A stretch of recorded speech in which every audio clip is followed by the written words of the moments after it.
ان کے الفاظ کے کہنے کے مطابق کہ آپ کا رب آپ کی بات کو ٹالتا نہیں ہے اور آپ کا حکم مانتا ہے. حضور آگے سے یہ نہیں کہتے کہ یہ نہ کہے کہ رب میرا موتی ہے, نہیں, فرمایا میرے چچا تو اگر میرے رب کا کلمہ پڑھ لے رب تیری بھی سنے گا. سنیں میرے دوستوں اور بزرگوں, حضور صلی اللہ علیہ وسلم کے ایک صحابی بینائی چلی گئی, بینائی آنکھوں سے روشنی چلی گئی, حضور کے پاس ہے, حضور بینائی چلی گئی. حضور نے فرمایا رہنے دے, اس میں آخرت میں تجھے اجر ملے گا تو رہنے دے. اس نے کہا نہیں جی حضور. فرمایا پھر تیری مرضی ہے دعا کر دوں؟ انہوں نے کہا کر دیں. حضور نے دعا کر دی, آنکھیں ٹھیک ہو گئی, آنکھیں. میں صرف جھلکیاں دکھا رہا ہوں, یہ قانون بن گیا. حضرت عثمان بن حنیف والی روایت اٹھا کے دیکھ لو, حضرت عثمان غنی رضی اللہ تعالیٰ عنہ کے پاس ایک شخص آتا, آپ مصروف ہوتے توجہ نہیں دیتے, وہ شخص چلا گیا ایک صحابی کے پاس اور جا کر اسے کہنے لگا میں بار بار جاتا ہوں, میرا کام ہے, وہ توجہ نہیں دیتے. انہوں نے یہی دعا جو نبی پاک نے عثمان بن حنیف والی ان کو سکھا دی, 2 رکعت پڑھ, یہ دعا کر اور پھر جا. اس دعا میں کیا ہے؟ یا اللہ میں تیری بارگاہ میں اپنی حاجت پیش کرتا ہوں تیرے حبیب کے طفیل وسیلے سے, اور پھر حضور کو کہنا ہے حضور میری سفارش کیجئے, حضور مجھے دلوائیے, اور پھر رب سے کہنا ہے یا اللہ اپنے حبیب کی سفارش سن اور مجھے دے. یہ پوری نماز کی کتاب میں والد صاحب قبلہ نے اس کو نقل کیا, نماز حاجت میں اس کو بیان کیا ہے, جس کا دل چاہے پڑھ لے, حدیث ہے. اس صحابی نے ایسا ہی کیا, وہ پڑھ کے حضرت عثمان کے پاس گیا, انہوں نے توجہ دی, یہ قانون بن گیا ہے. ارے نبی کی بارگاہ سے لینا ہے, نبی کی بارگاہ میں اگر جا کر یا اللہ کی بارگاہ میں کامیاب ہونا ہے, طریقہ نبی کا اپنا لو, دامن نبی کا پکڑ لو, بیڑا پار ہو جائے گا. میرے دوستوں اور بزرگوں, میں نے کہا نا موضوع طویل ہے, وقت تھوڑا, اگلا شعر پڑھتا ہوں. لے خبر جلد کے غیروں کی طرف دھیان گیا, میرے مولا میرے آقا تیرے قربان گیا, میرے مولا.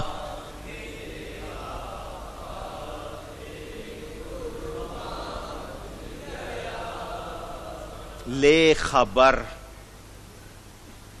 اردو کے جاننے والے معنی سمجھ لیں گے. لے لے کیا معنی؟ پوچھ رہا ہوں,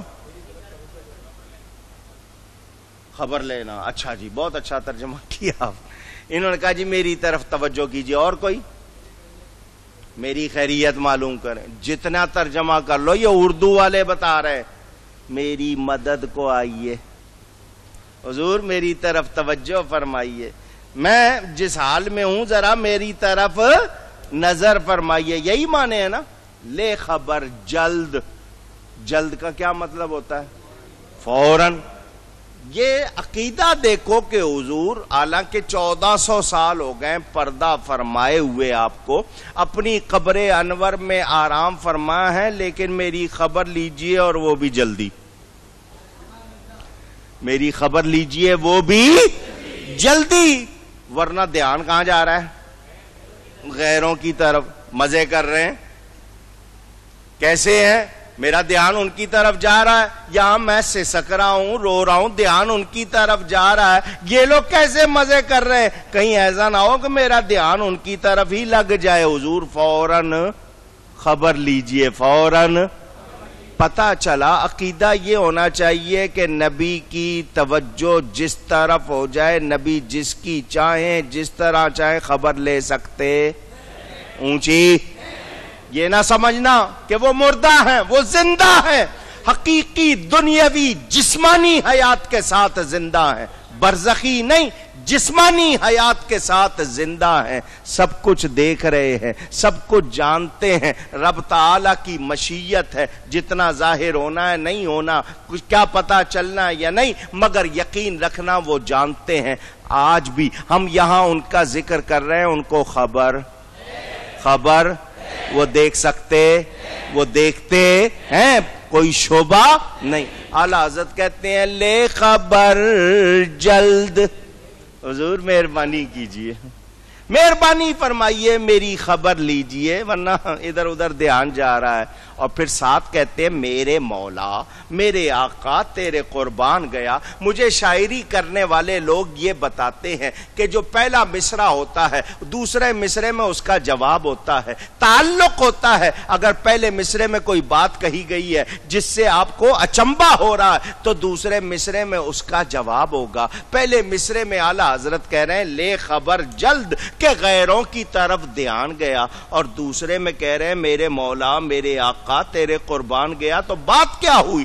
تو یہ میری اپنی سمجھ ہے، صحیح ہے نہیں ہے، جس کو پسند آئے لے لینا ورنہ واپس کر دینا۔ جب اعلیٰ حضرت نے یہ کہا نا لے خبر جلد کہ غیروں کی طرف دھیان گیا، اس محبت سے، اس عاجزی سے حضور کی بارگاہ میں عرض کی، حضور نے فوراً توجہ فرما دی، حضور نے فوراً توجہ فرما دی۔ جب توجہ فرما دی تو خوش ہو کے کہہ رہے ہیں میرے مولا میرے آقا تیرے قربان گیا، میرے مولا میرے آقا تیرے۔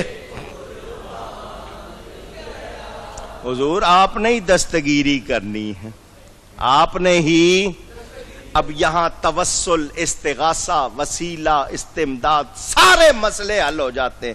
میں استمداد پہ بیان کروں، وسیلے پہ بیان کروں، شفاعت پہ بیان کروں، سن لو میرے نبی پاک صلی اللہ علیہ وسلم اللہ کی عطا سے، اللہ کی اونچی عطا سے پوری کائنات میں ہمارے لیے سب سے بڑا سہارا ہے، دنیا و آخرت میں۔ کہاں؟ دنیا میں ان کی برکت، آخرت میں بھی ان کی برکت۔ وسیلہ، شفاعت، استمداد، استمداد کے معنی مدد مانگنا، وسیلہ اللہ کی بارگاہ میں انہیں ملانے کے لیے پیش کرنا کہ وہ ہماری طرف سے آگے، اور پھر شفاعت قیامت میں بخشش کرانا۔ یہ ساری باتیں، یہ تینوں مسئلے اس شعر میں آ جاتے ہیں۔ اگر میں بیان کروں استمداد کے حوالے سے، صحابہ بھی نبی کو پکارتے تھے، حضور کے پردہ فرمانے کے بعد پکارتے تھے، دور سے غائب سے بھی پکارتے تھے، اولیاء نے بھی پکارا، امام اعظم ابو حنیفہ نے بھی پکارا، حضرت امام زین العابدین نے بھی پکارا، صحابہ نے، اہل بیت نے، اولیاء علماء سب نے نبی کو یا کہہ کے مدد مانگی۔ لہذا آج اگر کوئی کہتا ہے کہ نبی مدد نہیں کرتے وہ جھوٹا ہے، وہ نبی اللہ کی عطا سے سنتے ہیں، مدد بھی کرتے ہیں۔ نبی ایک وسیلہ ہے، ہم اللہ کو جانتے نہیں، پہچانتے نہیں اگر نبی نہ ہو درمیان میں۔ اللہ فرماتا ہے قل هو اللہ احد، اے میرے حبیب آپ فرما دیجئے وہ اللہ ایک ہے۔ هو اللہ احد پورا کلمہ، یہ قل کیوں ہے؟ اس لیے کہ محبوب یہ مجھے جانتے نہیں، دیکھ نہیں سکتے، سن نہیں سکتے، ان کی رسائی مجھ تک نہیں ہے، تجھ سے سن کے ہی میرا نام لے رہے ہیں، نماز پڑھ رہے ہیں تو تو نے ہی بتایا ہے، میرا درد دکھایا ہے تو تو نے دکھایا ہے۔ ان کا ایمان اس لیے قبول ہے کہ تجھ سے سن کے مان رہے ہیں۔ کوئی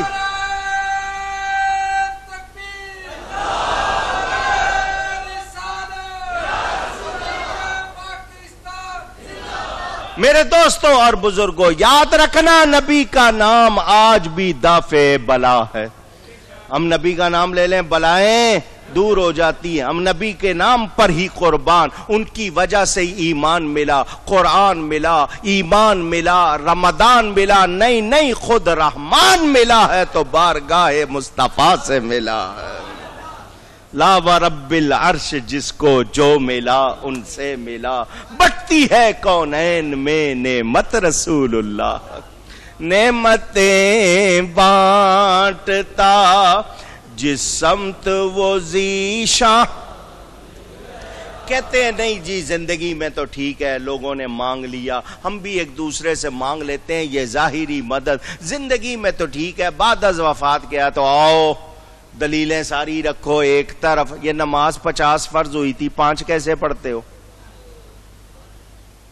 کہتے ہو نا بعد از وفات نہیں، تو نمازیں تو 50 فرض ہوئی تھی، 5 کیسے پڑھتے ہو؟ 45 کس کی برکت سے معاف ہوئی؟ موسیٰ علیہ السلام جو نبی پاک صلی اللہ علیہ وسلم سے پہلے وفات پا چکے 2000 سال پہلے، وہ چھٹے آسمان پر پہنچے، مدد کی یا نہیں کی؟ جو کہتا ہے وسیلہ نہیں، اور خاص طور پر وفات پائے کا وسیلہ نہیں، اس کو چاہیے 50 پڑھے۔ 5 وہی پڑھے جو نبی کو زندہ مانے، 5 وہی پڑھے جو نبی کو وسیلہ مانے، 5 وہی پڑھے جو نبی کو مددگار مانے، دوسرے کو اجازت۔ اونچی بولو، وسیلہ ثابت ہوا یا نہیں؟ مدد ثابت ہوئی یا نہیں؟ اونچی آئیے آئیے آئیے آئیے۔ کہتے ہیں بعد از وفات مدد نہیں، بعد از وفات مدد نہیں، میں اس کا جواب دینے لگا ہوں۔ مولایا صلی وسلم دائما ابدا علی حبیبک خیر الخلق کل۔ امام شرف الدین بوصیری رحمت اللہ علیہ مصر میں نبی پاک صلی اللہ علیہ وسلم کے تقریباً 500 سال کے بعد مصر میں پیدا ہوتے ہیں، وہیں پڑھتے ہیں، وہیں لکھتے ہیں۔ وہ بہت اچھا کلام لکھنے والے بڑے اچھے عالم نبی پاک صلی اللہ علیہ وسلم کے عاشق بیمار پڑ گئے، فالج کی بیماری ہو گئی، جسم حرکت نہیں کر سکتا، کہیں جا نہیں سکتے، آ نہیں سکتے، بستر پر لیٹے ہوئے بیمار نعت لکھ رہے ہیں۔ مولایا صلی وسلم دائما ابدا علی حبیبک۔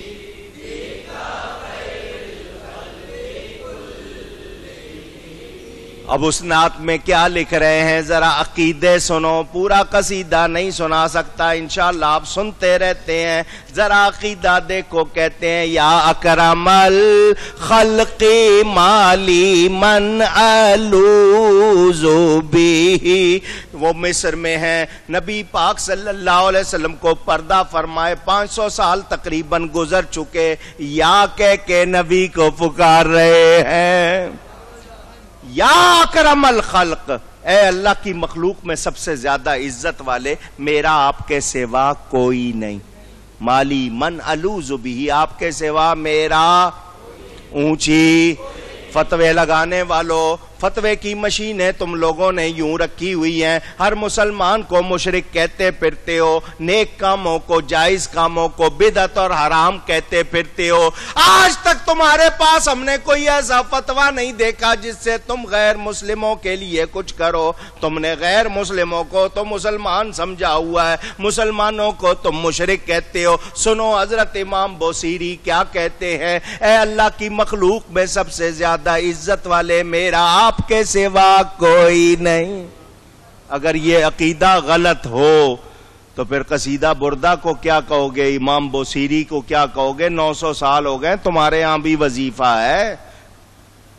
ذوالفقار علی صاحب نے، تم لکھنوی نے اس کی عطر الوردہ لکھی ہے، تمہارے گھر کی چھپی ہوئی ہے، پھر فتووں میں کون کون آئے گا ذرا سوچ رکھنا۔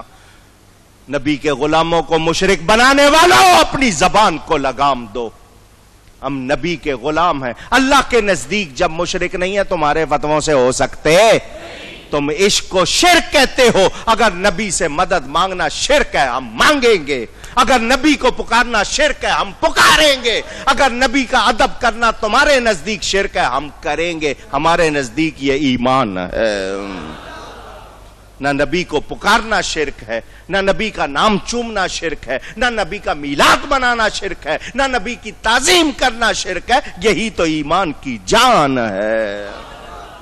تمہیں اس کی ہوا لگی نہیں، تم کیا جانو، تم کیا جان. حضرت امام بوصیری کہتے ہیں حضور آپ کے سوا میرا کس وقت سوا کا عند حلول الحادث العممی، مصیبتوں میں تکلیف میں میرا آپ کے سوا کوئی نہیں. حضور صلی اللہ علیہ وسلم ان کو خواب میں اپنی زیارت کراتے ہیں. ہماری کتابیں ساری رکھ دو ایک طرف، ہماری کتابیں ساری رکھ دو ایک طرف، اٹھاؤ نشر الطیب ان کے گھر کی، ان کے گھر کی اس لیے کہہ رہا ہوں تاکہ ان کو بھی پتا ہو ہم ادھر ادھر کی باتیں کرتے نہیں. نشر الطیب میں پورا واقعہ لکھا ہے. حضرت امام بوصیری بستر پر لیٹے خواب میں، مصر میں لیٹے خواب میں دیکھ رہے نبی پاک صلی اللہ علیہ وسلم کا دربار لگا ہوا ہے، انبیاء موجود، صحابہ موجود، اولیاء موجود. امام بوصیری فرماتے ہیں میں نے دیکھا میں بھی بیٹھا ہوا ہوں.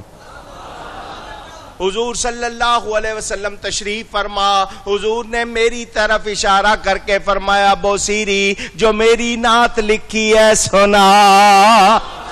ساری محفل پڑھنے لگی مولایا صلی وسلم دائما ابدا علی حبیبک خیر الخلق کلہم.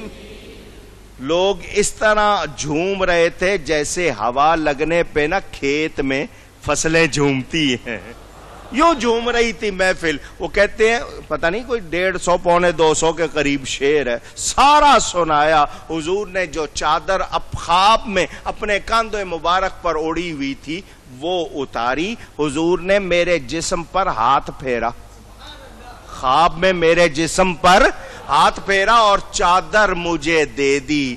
میں آنکھ کھل گئی، میں ٹھیک تھا اور چادر میرے پاس موجود تھی،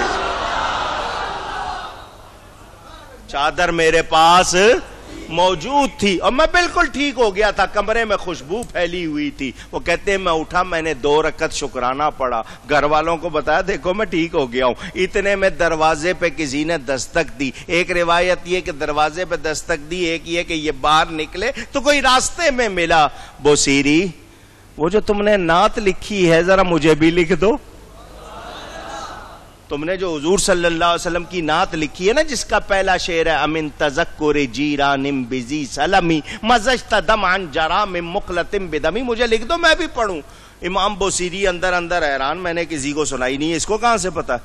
اس زمانے میں اخبار نہیں، ریڈیو نہیں، ٹی وی نہیں، کوئی اس طرح کا کتاب نہیں چھپی ہوئی کہ لوگوں تک پہنچ گئی. میں نے لکھی ہے، میرے سوا کوئی جانتا نہیں، اس کو کہاں سے پتا؟ وہ آنے والا کہنے لگا بوصیری پریشان نہ ہو، رات جب حضور کے دربار میں تم وہ نعت پڑھ رہے تھے میں بھی وہیں بیٹھا سن رہا تھا.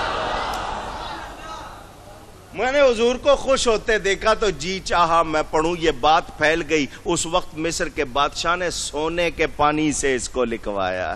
بولو نبی مدد کرتے ہیں یا نہیں؟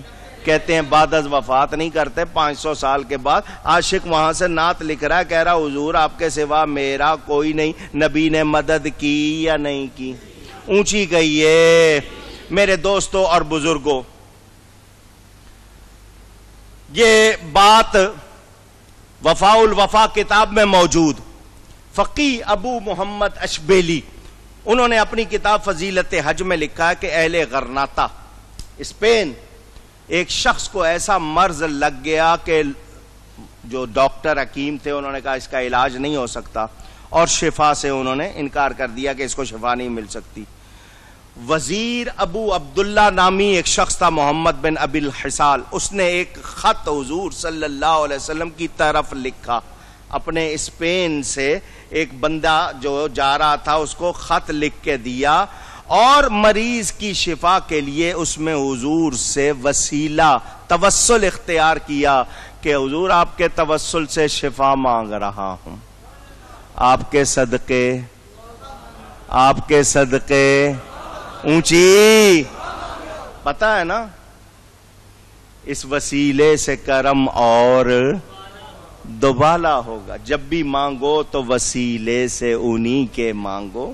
اس وسیلے سے کرم اور دوبالا. اس نے وسیلہ اختیار کیا, یہ کسی کے ہاتھ مدینہ منورہ بھیج دیا, ادھر بندہ مدینہ پہنچا, نبی کے روضے کے سامنے اس نے وہ خط پڑھا, ادھر بندہ وہ خط پڑھتا جا رہا ہے, ادھر یہ بستر سے اٹھ کے کھڑا ہوتا جا رہا ہے.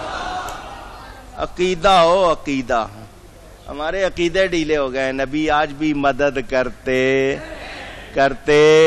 عقیدہ پکا ہونا چاہیے. میرے دوستوں اور بزرگوں, یہ جو کتاب ہے فضائل درود شریف بستر لوٹا پارٹی کی لکھی ہوئی, اس میں اٹھا کے دیکھ لو, ہو کسی کے پاس ابھی لائے, میں نکال کے دکھاتا ہوں. باپ بیٹا جا رہے تھے, راستے میں باپ کا انتقال ہو گیا, چہرے کا رنگ بدل گیا, لڑکا پریشان, جنگل میں میرے پاس کچھ سامان نہیں ہے, باپ مر گیا, یہاں کوئی انتظام نہیں, میں اس کو دفناؤں کیسے, اس کے تو چہرے کا رنگ بھی بدل گیا, حالت خراب ہو گئی, پریشان اونگ رہا تھا. اچانک اس نے دیکھا اندھیرا چھا گیا, تو اب رات کیسے گزاروں, جو ہوگا دیکھا جائے گا. دیکھا ایک نورانی جماعت آ رہی ہے, ان میں سب سے نمایاں ہستی جس کا چہرہ بہت زیادہ چمک رہا تھا قریب آئے, اور آ کر اس کے باپ کے چہرے پہ ہاتھ پھیرا, باپ کا چہرہ چمکنے لگ گیا. یہ دیکھ رہا ہے, جاگتے ہوئے دیکھ رہا ہے کہ میرے باپ کے ساتھ کیا ہو رہا ہے. ان سب نے مل کے اس کے باپ کی تدفین وغیرہ کر دی, سارا انتظام کر دیا, جنازہ ہو گیا, سب کچھ. اس نے کہا جی آپ کون ہیں, اتنی مہربانی جنگل میں میرے باپ پہ کی ہے. فرمایا میں تیرا نبی ہوں. کون ہوں؟ تیرا باپ روز مجھ پر اتنے 1000 مرتبہ درود بھیجتا تھا, 3 دن سے اس کا درود نہیں آیا. تو ہم نے خبر لی تو پتا چلا وہ بیمار اس طرح یہاں مر گیا, اس کی مدد کے لیے آئے. حضور خبر لیتے ہیں یا نہیں, مدد کرتے ہیں یا نہیں؟ تو پھر ہم سب کہتے ہیں میرے مولا میرے آقا تیرے قربان گیا, میرے مولا. 2-3 واقعے ابھی اور رہتے ہیں, ذرا آئیں ایک شعر اور پڑھ لوں پھر آگے بڑھاتا ہوں بات. اعلیٰ حضرت فرماتے ہیں دل ہے وہ دل جو تیری یاد سے معمور رہا, سر ہے وہ سر جو تیرے قدموں پہ قربان گیا, سر ہے وہ سر جو تیرے قدموں پہ قربان گیا, نعمتیں با. توجہ, دل گوشت کا ایک ٹکڑا لوتھڑا انسانی جسم میں دھڑک رہا ہے, گوشت کا ایک لوتھڑا. جی کہتے ہیں خون پورے جسم کو سپلائی کرتا ہے, پمپنگ کرتا ہے. دل صحیح تو سب کچھ صحیح, دل فیل تو بندہ ختم. کہتے ہو نا, جسمانی معاملے میں یہی ہے, روحانی معاملے میں بھی یہی ہے. اگر دل درست نہ ہو تو پھر سارا جسم درست نہیں. یہ دل بادشاہ ہے, انسانی پورا جسم ایک ملک کی طرح سمجھو, ایک مملکت کی طرح سمجھو. یہ دل اس میں بادشاہ ہے. دل کہے گا وہی آپ کرو گے, دل جو کہے گا اونچی. دل کہے گا کھاؤ کھائیں گے, دل کہے گا پیو پیئیں گے, دل کہے گا ادھر ہاتھ اٹھاؤ ادھر ہاتھ اٹھائیں گے, دل کہے گا نہیں, تو پھر کچھ کرو گے؟ صاف کہہ دیتے ہو میرا جی نہیں کر رہا, کہتے ہو یا نہیں؟ تو دل کی حکومت پورے جسم پر ہے یا نہیں؟ اونچی. جدھر دل کہے گا ادھر آپ کرو گے. تو یہ دل انسانی جسم میں بادشاہ, پورا جسم ایک رعایا کی طرح اس دل کی حکومت ہے جسم پر. اب سنو, دل کی حکومت ہو گئی جسم پر, اگر دل پر نبی کی حکومت ہو جائے, دل پر نبی کی حکومت ہو جائے تو بندہ احمد رضا بن جاتا ہے, پھر بندہ خطیب اعظم بن جاتا ہے, پھر عاشق رسول بن جاتا ہے. پھر ہوتا کیا ہے, جو نبی چاہتا ہے دل بھی وہی چاہتا ہے. دل بھی, دل ہے وہ دل جو تیری یاد سے معمور رہا, سر ہے وہ سر جو تیرے قدموں پہ قربان گیا، سر ہے وہ سر. یہاں جو کہنی ہے بات وہ یہ، اور یہ دل مدینہ بنا لو، یہ دل اونچی. اب کہہ نہیں رہے تو بناؤ گے کیا؟ سوچو میں کیوں کہہ رہا ہوں. جب دل مدینہ ہوگا تو ہر وقت نور ہی نور ہوگا یا نہیں؟ بہاریں ہی بہاریں ہوں گی یا نہیں؟ رحمت ہی رحمت ہوگی یا نہیں؟ اونچی. تو پھر نہیں جی، بال ایسے بنانے ہیں جیسے فلانے ایکٹر کے ہیں، کپڑے ایسے بنانے ہیں جیسے فلانے کھلاڑی کے ہیں جی. ہم نے فیشن ادھر ادھر سے لیے، کیا عورتیں کیا مرد. مرد تو رہے ہی نہیں ہمارے ہاں، تو سارے کے سارے جو حال ہو گیا الا ماشاءاللہ. مرد ایسے کپڑے پہننے لگ گئے، عورتیں شرمانے لگ گئی ہیں. برا حال. عورتوں کو کپڑے پہننے سے دلچسپی نہیں، مردوں نے عورتوں کے پہن لیے. جائیں کدھر؟ اوے آؤ ادھر آؤ. میں پوچھتا ہوں سکھوں کو، اور سکھ جو قوم ہے وہ اپنے گرو کا طریقہ نہیں چھوڑتے، دنیا کے کسی کنارے پہ چلے جائیں، کیا ان کو نوکریاں نہیں ملتی، شادیاں نہیں ہوتی، حکومتیں نہیں ملتی، کاروبار نہیں ہوتے؟ وہ اپنے گرو کا طریقہ نہ چھوڑیں. ان کا گرو نہ نبی نہ صحابی نہ کچھ. ہمارا نبی تو اللہ کا حبیب ہے، اور جو نبی کی پیروی کرے، غلامی کرے، وہ تو اللہ کا پیارا بن جاتا ہے. بات سنائی تھی نا آپ کو. کسی نے مجنو کو دیکھا، ہرن کا منہ چوم رہا تھا. مولانا روم مثنوی میں لکھتے ہیں بات چھوٹی نتیجہ بڑا. کسی نے مجنو کو دیکھا، ہرن کا منہ چوم رہا تھا. پوچھا او مجنو، ارے میاں قیس یہ کیا ہو گیا؟ ہرن پہ پیار کیوں آ گیا؟ یہ شہزادہ تھا، قیس ولی تھا. ادھر ادھر کا نہ سمجھ لینا کچھ، نیک آدمی تھا، ولی تھا. حضرت امام حسن کا رشتہ دار ہے. لوگ سمجھتے ہیں شاید کہانی بنی ہوئی، ایسے نہیں، زندہ کردار تھا وہ. کیا ہو گیا تجھے؟ تو یہ ہرن کا منہ کیوں چوم رہا ہے؟ اس نے کہا جی اس لیے کہ اس کی آنکھیں لیلا جیسی، اس کی آنکھیں اونچی. اس کو پیار ہرن سے تھا یا لیلا سے؟ لیلا سے. ہرن پہ کیوں پیار آیا؟ اس کی آنکھیں لیلا جیسی لگی.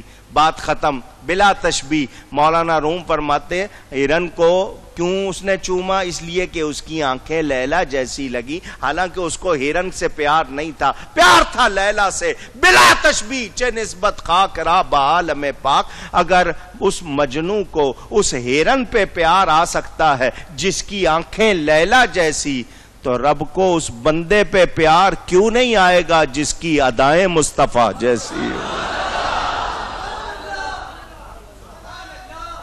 اللہ.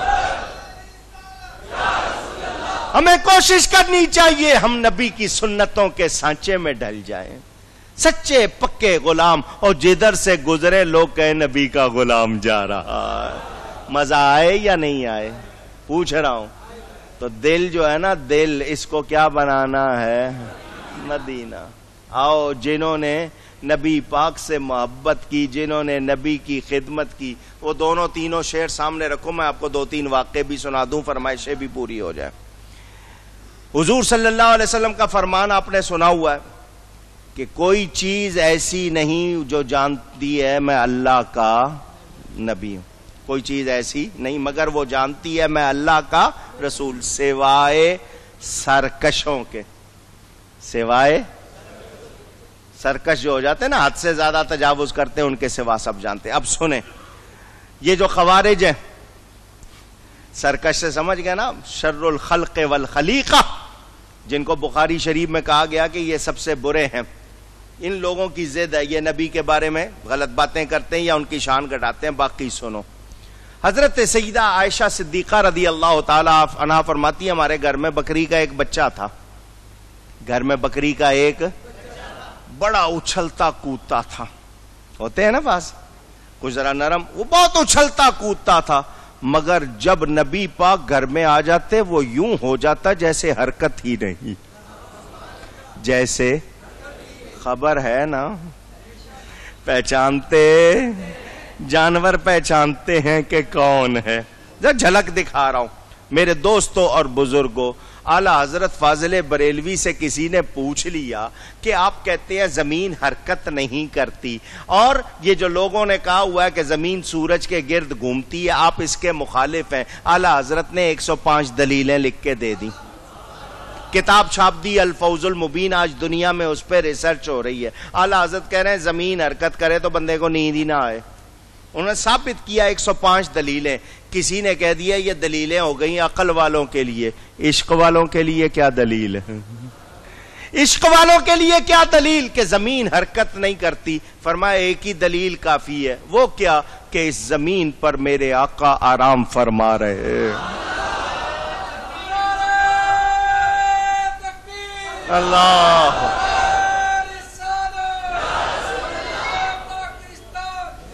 نبی کی تعظیم میں نبی کے ادب میں زمین ٹھہری ہوئی ہے, حرکت کرتی اونچی. یہ صرف اعلیٰ حضرت کا عقیدہ نہیں, اس سے پہلے 400 برس پیچھے جاؤ مولانا جامی وہ بھی یہی کہتے ہیں زمین در عشق او کیا ہے, زمین از حب او ساکن فلک در عشق او شیدا.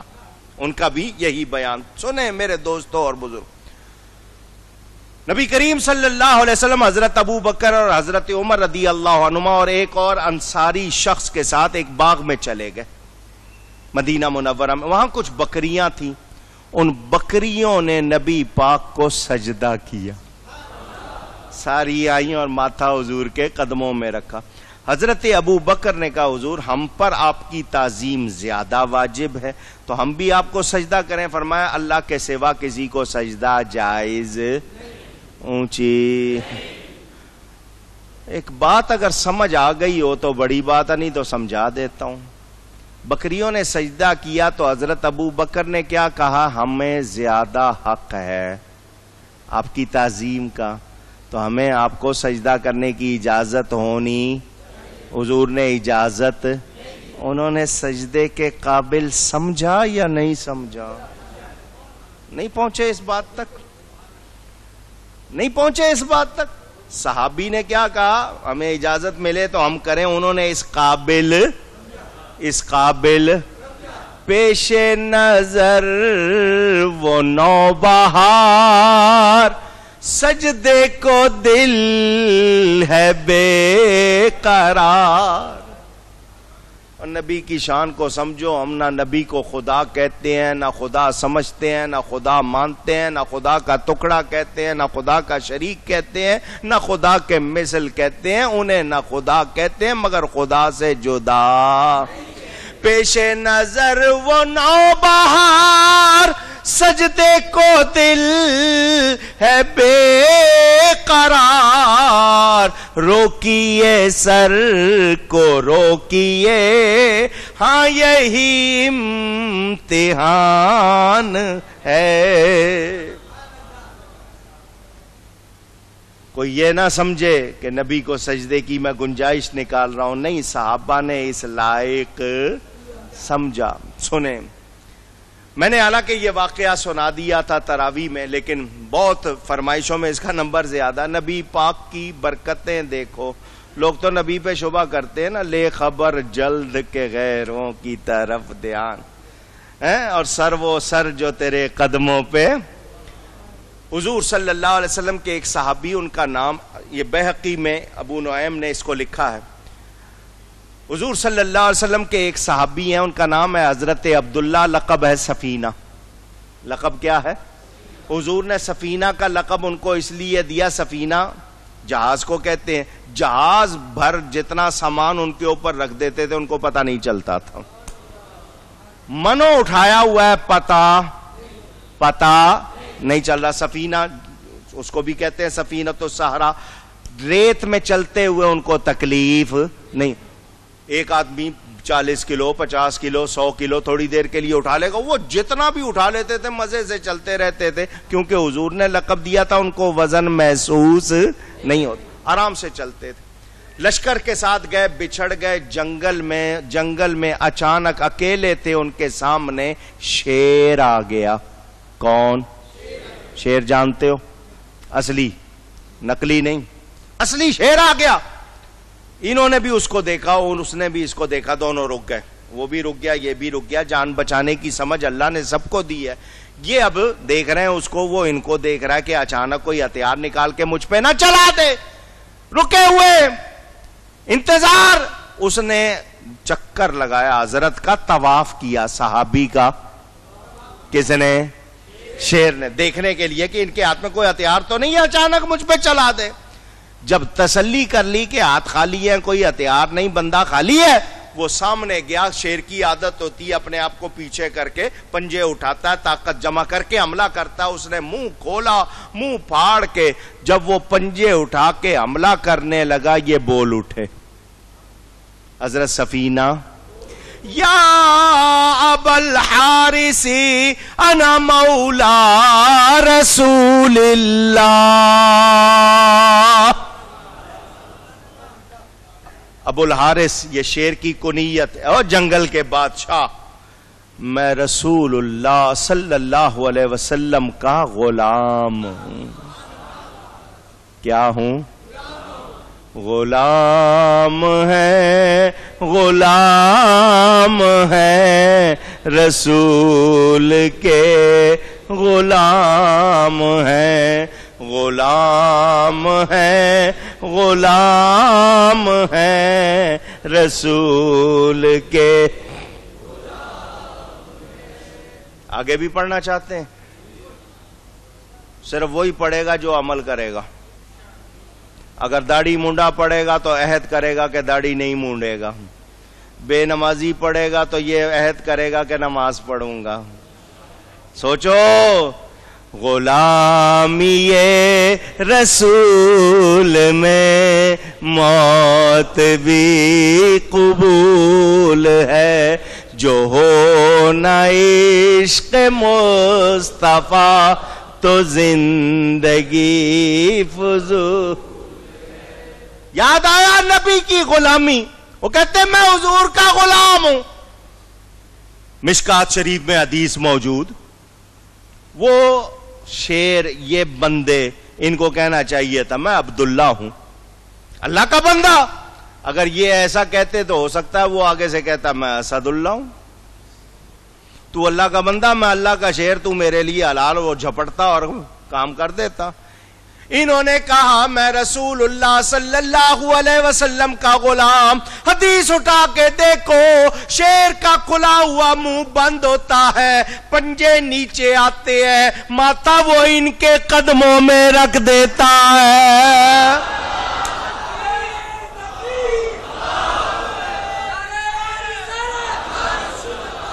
سر ہے وہ سر جو تیرے قدموں پہ قربان. اس شیر نے کہا اگر تو نبی کا غلام ہے تو میں تیرا غلام ہوں. یہ سوچیں گے اس نے سمجھا کیسے, یہ عربی بول رہے تھے, شیر کی کون سی زبان تھی, وہ کون سی یونیورسٹی سے, کیمبرج سے, ہارورڈ سے, آکسفورڈ سے, کہاں سے پڑھا, یہی سوچتے رہ جائیں گے. اس نے سر آپ کے قدموں میں رکھ دیا کہ اگر تو نبی کا غلام ہے میں تیرا غلام. ابھی حدیث ختم نہیں ہوئی. اس نے سر سے اشارہ کیا چلو تو میں پہنچاؤں تمہاری منزل تک, چلو میں تمہارے ساتھ ساتھ چلتا ہوں. اس جنگل کے باقی سارے جانور سنی نہیں ہیں, پہنچاؤں میں آپ کو. حضور کے غلام ہوں, میں پہنچاتا ہوں. حدیث میں کبھی وہ دائیں بائیں ہوتا ہے کہ کسی طرف سے کوئی اس پر حملہ. آگے جب لشکر قریب آ گیا, جب لشکر سامنے آیا, اس نے دوبارہ اپنا سر ان کے قدموں میں رکھا. اور میرا یہاں تک علاقہ تھا, اب جاؤ تمہارے لوگ آ گئے ہیں, جاؤ. جو نبی پر قربان ہوتے ہیں کیسے ہوتے ہیں, نبی جن کی خبر لیتے ہیں, مدد کرتے ہیں, کیسے کرتے ہیں. نبی کا نام ہمیں بچا رہا ہے یا نہیں بچا رہا؟ اونچی. حضور اکرم صلی اللہ علیہ وسلم خیبر میں جنگ میں مصروف تھے. ایک شخص آ کر مسلمان ہو گیا. یہودیوں کا علاقہ تھا, ایک شخص آ کر مسلمان ہو گیا. وہ خیبر والوں کی بکریاں چرایا کرتا تھا. اس نے کہا جی اب تو میں آپ کے پاس آ گیا ہوں, میں نے ادھر جانا. ادھر کدھر؟ میں اشارہ کر رہا ہوں, جو ادھر آ گیا پھر ادھر. نہیں سمجھے ہو؟ جو نبی کی طرف آ گئے پھر نبی کے دشمنوں کی طرف جانا. اس نے کہا جی میں نے ادھر نہیں جانا, ان کی بکریاں ہیں میرے پاس. حضور نے یہ نہیں کہا ان کی دشمنوں کی بکریاں مزے کر, نہیں, میرا نبی ہمیں کیا سکھاتا ہے؟ دشمن کے ساتھ بھی انصاف کرنا ہے. ٹھیک ہے, فرمایا ان کی بکریاں ان کو دے دے. کہنے لگا جی جاؤں گا تو دے کے آؤں گا نا, میں جانا نہیں چاہتا, میں بکریاں بھی واپس بھیجنا چاہتا ہوں اور جانا چاہتا کہ بکریاں چلی جائیں, مجھے جانا نہ پڑے. اور کسی کو پتا نہیں ہے, آپ کے ساتھ تو جو سارے آئے ہیں وہ تو مدینہ سے آئے ہیں, ان کو کیا معلوم میرا ٹھکانہ کہاں ہے؟ تو بکریاں میں نے بھیجنی ہے, میں نے خود جانا. حضور سے پوچھ رہا ہے بکریاں خود کیسے چلی جائیں بتاؤ, مجھے نہ جانا پڑے. نیا نیا مسلمان ہوا ہے, اس کو پتا ہے میں کس کی بارگاہ میں کہہ رہا ہوں. فرمایا ان بکریوں کے منہ پر کنکریاں مار دے, اللہ تیری امانت ادا کر دے گا, یہ خود اپنے گھر پہنچ جائیں گے. ایسے ہی ہلکی سی کنکریاں اس نے ماری, بکریاں ساری چلی گئی. ساری کس نے رستہ دکھایا, کس نے پہنچایا؟ سوچ, میرا نبی مدد کر رہا ہے یا نہیں کر رہا ہے؟ پوچھ رہا ہوں آپ سے. حضور صلی اللہ علیہ وسلم, یہ بہقی میں حضرت ابن عباس رضی اللہ تعالی عنہما راوی, ایک دفعہ جنگل میں حضور تشریف لے گئے قضائے حاجت کے لیے. حضور صلی اللہ علیہ وسلم تشریف لے گئے تو آپ نے نالین مبارک اتاری. یہ روایت اس حوالے سے بھی ہے, دوسرے حوالے سے بھی ہے. حضور صلی اللہ علیہ وسلم نے موزہ مبارک اتارا, نالین اتاری, پھر ایک نالین پہن لی, دوسری پہننے لگے تھے تو اس میں سے ایک سانپ نکلا. اس میں سے ایک سانپ نکلا, وہ عقاب اٹھا کے لے گیا. مولانا روم کا یہ واقعہ میں آپ کو ابھی سنا دیتا ہوں, ورنہ پھر آپ کہیں گے جی نہیں سنا. سن لے. حضور صلی اللہ علیہ وسلم وضو کر کے تشریف لائے, موزے اتار کے رکھ دیے تھے, نماز پڑھانے تشریف لے گئے. جب نماز پڑھا کے نکلے, ایک موزہ حضور نے اٹھایا, دوسرا اٹھانے لگے تو ایک عقاب آیا. عقاب اس نے جھپٹا مار کے وہ موزہ پکڑ لیا, اوپر لے جا کے اس نے الٹا تو اس میں سے کیا نکلا؟ سانپ. صحابہ نے سانپ کو فوراً مار دیا. سانپ اگر کبھی نظر آئے 3 مرتبہ کہو تو اگر جن ہے تو چلا جا, جن ہے تو چلا جا, ورنہ اس کو زندہ نہیں چھوڑنا چاہیے, مارنا چاہیے, اور مار کر پھینکنا نہیں چاہیے, دفن کرنا چاہیے. مسئلہ سن لیا؟ آپ کہو گے جی دیکھ کے اپنی جان نکلتی ہے, اس کو کون مارے گا؟ وہ آپ کا مسئلہ ہے, میں نے آپ کو مسئلہ بتا دیا. بہرحال سنیں, حضور صلی اللہ علیہ وسلم کا وہ موزہ جھپٹا مار کے لے گیا, اور پھر جب سانپ وہ مر گیا, اس عقاب نے لا کے حضور کے قدموں میں وہ موزہ رکھ دیا. نبی پاک صلی اللہ علیہ وسلم نے لے لیا موزہ, لے کر حضور نے عقاب سے بات کی. کس سے؟ جو نبی, جس کی طرف نبی بنا کر بھیجا جاتا ہے, اس کی زبان اس کو سکھائی جاتی ہے, قرآن میں موجود. میرا نبی سب کا نبی ہے, میرا نبی سب کی بولیاں جانتے. آقا دے چوفیرے نے غلامان دیاں ٹولیاں, آقا دے چوفیرے نے, چوفیرے کا مطلب 4 طرف, آقا دے چوفیرے نے غلامان دیاں ٹولیاں, او ایک جانن والا ہے ہزاران دیاں بولیاں, ایک سنن والا ہے ہزاران دیاں. اس عقاب سے حضور نے بات کی, اے عقاب تو اڑ رہا تھا, تجھے اڑتے ہوئے میرے موزے میں سانپ کہاں سے نظر آ گیا؟ تجھے